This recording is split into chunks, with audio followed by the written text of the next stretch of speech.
Hey iPhone users, welcome back to our channel. In today's video we will talk about how to check for viruses on iPhone. Let's jump in. Check location services.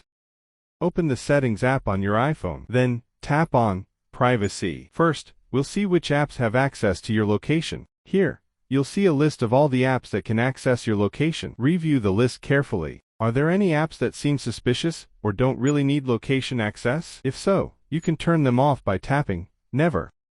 Be cautious with free Wi-Fi.